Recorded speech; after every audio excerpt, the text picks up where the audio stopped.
वैसे ही देखना। ड्रामा बिस्मल का एंड तो अजीब सा बन गया है। टीटी ज़ुहैब की माँ और इसकी बीवी की बातें सुनकर बहुत ज़्यादा गुस्से में है और इस गुस्से में मासूमा के पास जाएगा और इससे जाकर कहेगा कि शादी तो तुमने मुझसे की है और इसके बावजूद ज़ुहैब के साथ आवारागर्दी करती हो। मासूमा टीटी को कहेगी कि मैंने बाहर तो कहीं जाना है, आपने तो मेरा हाल तक पूछना छोड़ दिया है। इस पर टीटी कहेगा मैं तुम्हारी सदाओं से और तुम्हारे सब फरेब से वाक़िफ़ और तुम्हारे इसी फरेब की वजह से मेरा जवान बेटा मूसा इस दुनिया में नहीं रहा। मासूमा कहेगी मूसा ने तो खुदकुशी की है, इसमें मेरा क्या कसूर है। तो टीटी गुस्से में आएगा और कहेगा कि तुम ये सब जानती थी, ऐसा ही होगा, इसीलिए तुमने मेरा मोबाइल ऑफ करके रख दिया था।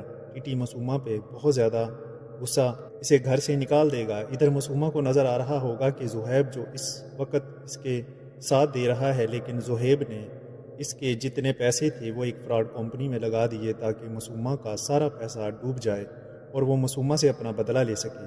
दूसरी तरफ ज़ुहैब की बीवी और इसकी माँ सोच रही हैं कि ज़ुहैब मासूमा के जाल में फंस चुका है और वो इसके आगे पीछे दुम हिलाता फिर रहा है। आखिर में मासूमा को जब इसके पैसे भी हाथ से जाते नज़र आएंगे तो इसकी तबीयत ख़राब हो जाएगी और इसको हॉस्पिटल लेके जाएंगे और